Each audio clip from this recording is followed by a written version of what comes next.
Welcome sa Buhay na Walang Sakit TV. Dito, tinutulungan namin kayo manatili malusog at iwas sakit.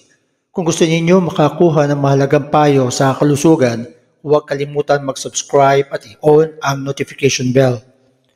Ngayon, pag-usapan natin ang isang kondisyon na madalas maranasan ng mga kalalakihan habang tumatanda, ang benign prostatic hyperplasia or BPH. In short, mas kilala bilang paglaki ng prostate. Ano ito? Normal lang ba ito? Paano ito maiiwasan at magagamot? Alamin natin. Ang prostate ay isang maliit na glandula na matatagpuan sa ilalim ng pantog ng mga lalaki na may mahalagang papel sa paggawa ng ilang bahagi ng seminal fluid.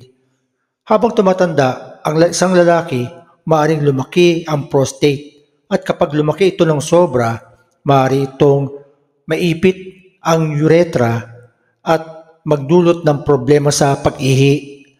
Ayon sa Mayo Clinic, halos 50% ng mga lalaking edad 50 pataas ay may simptomas ng BPH at ang bilang na ito ay tumataas sa 90% pagdating ng edad 80. May ilang simptomas na dapat bantayan kung may BPH.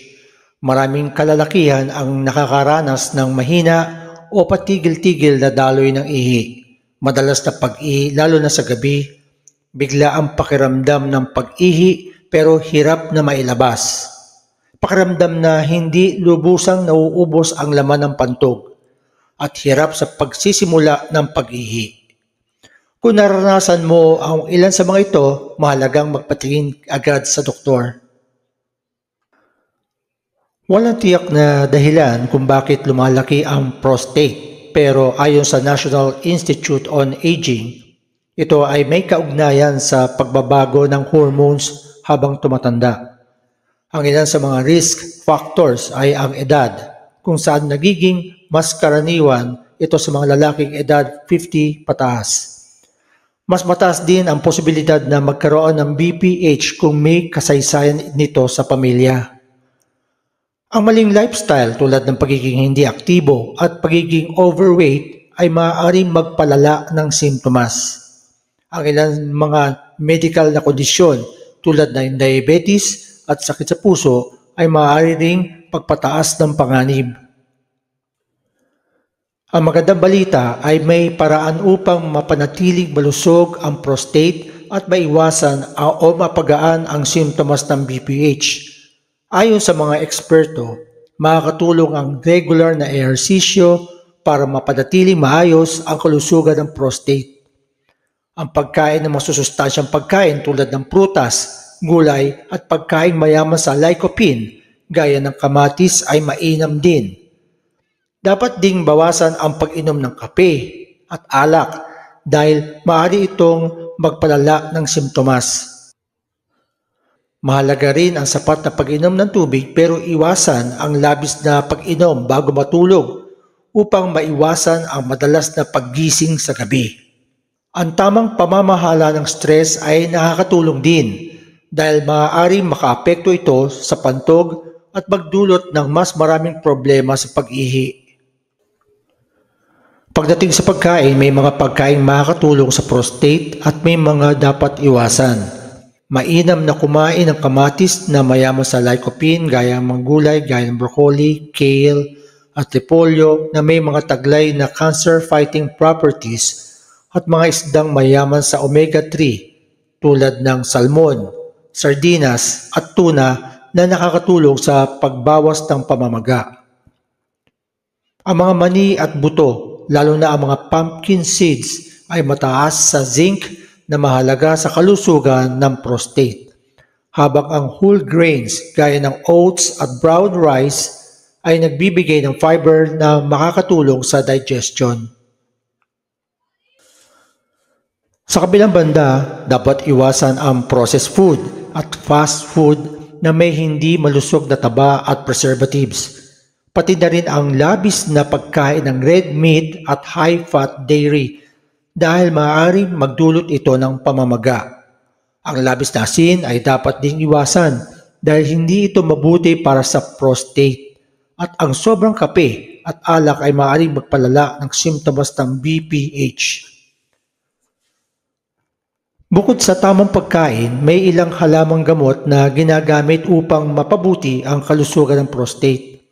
Bagamat mahalagang kumonsulta muna sa doktor bago uminom ng anumang supplement, may ilang natural na remedyo na maaaring makatulong. Ang palmetto ay isang sikat na halamang gamot na nakakatulong sa pagpaparelax ng mga kalamnan ng prostate at pagbawas ng simptomas ng BPH. Isa pa, ang pygeum na mula sa African plum tree ay maaaring makatulong sa pagpapadali ng pag-ihi. Ang stinging nettle ay ginagamit upang mabawasan ang pamamaga at gawing mas madali ang pag-ihi. Ang pumpkin seed extract ay mayaman sa zinc na nakakatulong sa kalusugan ng prostate, habang ang green tea ay may taglay na antioxidants na mabuti para sa prostate. Kung mayroon ka ng simptomas ng BPH, huwag mag-alala dahil maraming paraan upang ito ay magamot. Para sa mga may mild na simptomas, maaaring sapat na ang pagbabago ng lifestyle, gaya ng mas maayos na dieta at tamang hydration habits.